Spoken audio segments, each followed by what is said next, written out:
আপনারা? আপনার নামে রবিন? জি, কেন বলুন তো? মিস্টার রবিন, আপনার উপর এই সন্ত্রাসী হামলার অভিযোগে এই মলি নামের মেয়েটিকে আমরা গ্রেফতার করেছি। দেখুন তো ওনাকে চিনতে পারেন কিনা। দারোগা সাহেব, আপনারা ভুল করেছেন। এই মেয়েকে আমি চিনি না, কোনোদিন তাকে দেখিনি। সরি, আপনি এখন যেতে পারেন।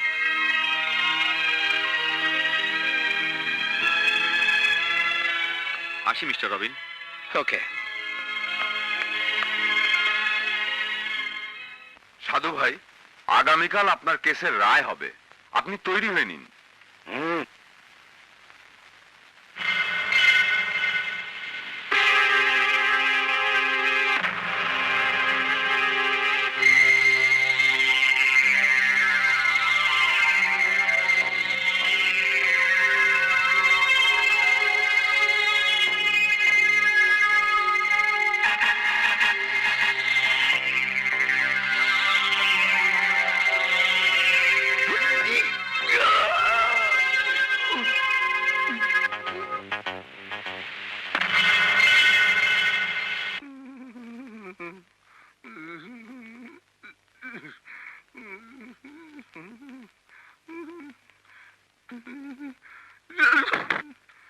ইওর অনার, যে ব্যক্তি নিজের বোঝা বইতে অক্ষম তার বিরুদ্ধে 4টি মামলা দায়ের করা হয়েছে।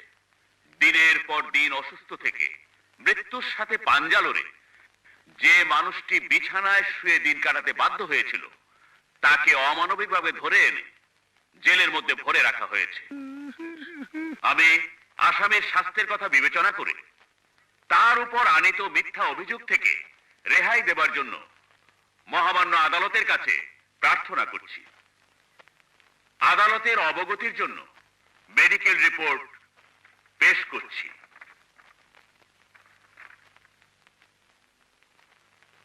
আসামিকে দাঁড় করা। ইওর অনার, এই অসুস্থ রোগীর দ্বারা মানুষ খুন করা অসম্ভব। তাছাড়া আমার মক্কেল কুদ্দুস মোল্লা ওরফে সাধু ভাইয়ের বিপক্ষে সাক্ষী দেওয়ার জন্য কাউকে পাওয়া যায়নি।